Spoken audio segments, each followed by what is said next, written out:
வணக்கம், நான் நிகிதா. அதாவது விருதானது அறிவிக்கப்பட்டிருக்கின்றது. நான் பார்த்தது போல குடியரசு தினத்திற்கு முந்தைய நாள், அதாவது ஒவ்வொரு ஆண்டும் ஜனவரி 25ஆம் தேதி இந்த விருதுகளானது அறிவிக்கப்படுவது வழக்கம். ஸோ அந்த வகையில் தான் இன்றைய தினம் இந்த விருதுகளானது அறிவிக்கப்பட்டிருக்கின்றது. ஸோ இந்த பட்டியலில் பொறுத்தவரையில் அவர்கள் சொல்லியிருப்பது 131 பேருக்கு அதாவது வழங்கப்படுவதாக குறிப்பிட்டிருக்கு. ஆனால் அதுல நான் பார்த்தேன்னா பத்ம பூஷன் விருதுல தமிழ்நாட்டுல ஒரே விருது 2 பேருக்கு வழங்கப்பட்டிருக்கிறது. அதே போல பத்மஸ்ரீ விருதும் வழங்கப்பட்டிருக்கின்றது. ஸோ அதன் கணக்குப்படி அந்த பார்க்கும்போது 131 விருதையும் தாண்டி அது இருக்கின்றது. அதன் அடிப்படையில் பார்க்கும்பொழுது 5 பத்ம விபூஷன் விருதுகளும் 13 பத்ம பூஷன் விருதுகளும் 113 பத்மஸ்ரீ விருதுகளும் தற்பொழுது அறிவிக்கப்பட்டிருக்கின்றது. ஸோ விருது பெற்றவர்கள்ல 19 பேர் பெண்கள் ஆவர். மேலும் இந்த பட்டியலில் வெளிநாட்டினர், வெளிநாடு வாழ் இந்தியர், அதே போல இந்திய வம்சாவளியினர், வெளிநாட்டு குடியுரிமை பெற்ற இந்தியர் ஆகிய பிரிவுகளைச் சேர்ந்த 6 நபர்களும், அதுபோல மறைவுக்கு பின் விருது பெற்ற 16 நபர்களும் அடங்குவர் என்று மத்திய அரசு அறிவித்திருக்கின்றது. பத்ம விபூஷன் விருது தமிழகத்திலிருந்து ஒருவருக்கும் இல்லை.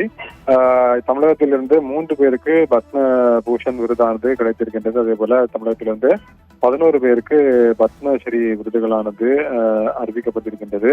அதன்படிதான் அந்த பட்டியலானது நாம் பார்க்கும் பொழுது தற்பொழுது வெளியாகி அந்த பட்டியலானது நாம் பார்த்து கொண்டிருக்கின்றோம்.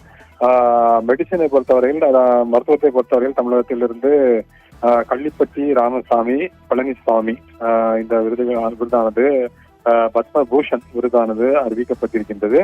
அதே போல சோசியல் ஒர்க், சமூக சேவையில SKM மயிலேந்திரநாதன் அவருக்கு அந்த விருதானது அறிவிக்கப்பட்டிருக்கின்றது.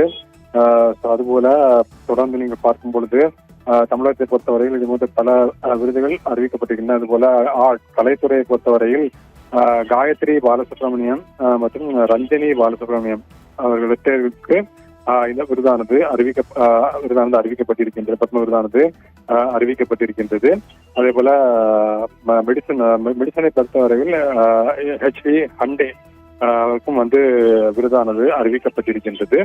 ஸோ அது மட்டுமல்லாமல் சிவில் சர்வீஸை பொறுத்தவரையில் விஜயகுமார், தமிழகத்திலிருந்து விஜயகுமாருக்கு விருதானது பத்ம விருதானது அறிவிக்கப்பட்டிருக்கின்றது. இது போன்று அது மட்டுமல்லாமல் கலைத்துறையில் ஓதுவார் திருத்தணி சுவாமிநாதன் அவருக்கும் இந்த விருதானது அறிவிக்கப்பட்டிருக்கின்றது.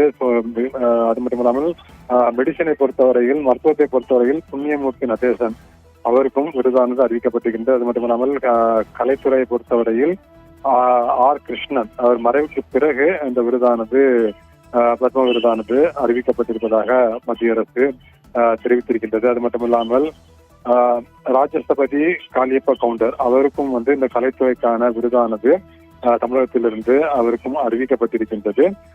இது போன்று மொத்தமாக அது மட்டும் இல்லாமல் லிட்ரேச்சர் அண்ட் எஜுகேஷனை பொறுத்தவரையில் சிவசங்கரிக்கு இந்த தமிழகத்திலிருந்து சிவசங்கரிக்கு விருதானது பத்ம விருதானது அறிவிக்கப்பட்டிருக்கின்றது. அதுபோல திருவாரூர் பக்தவத்சலத்துக்கும் கலைத்துறைக்கான விருதானது அறிவிக்கப்பட்டிருக்கின்றது.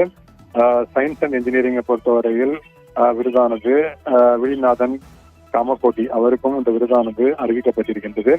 மொத்தமாக நான் பார்க்கும் பொழுது அவர்களுடைய மத்திய அரசு தெரிவித்ததன்படி இந்த 131 விருதுகளானது அறிவிக்கப்பட்டிருக்கிறது. அதில் நான் பார்த்தது போல ரெட்டையர்களுக்கும் அந்த விருதானது வழங்கப்பட்டிருக்கின்றது.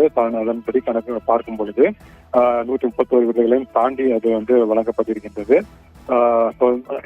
இந்த விருதுகளானது பின்னர் வழங்கப்படும் என்று அறிவிக்கப்பட்டிருக்கிறது. தற்போதைய நிலையில் பத்ம பூஷன் மற்றும் பத்மஸ்ரீ நாட்டினுடைய உயரிய விருதுகளான இந்த விருதுகள் தற்பொழுது அறிவிக்கப்பட்டிருக்கின்றது.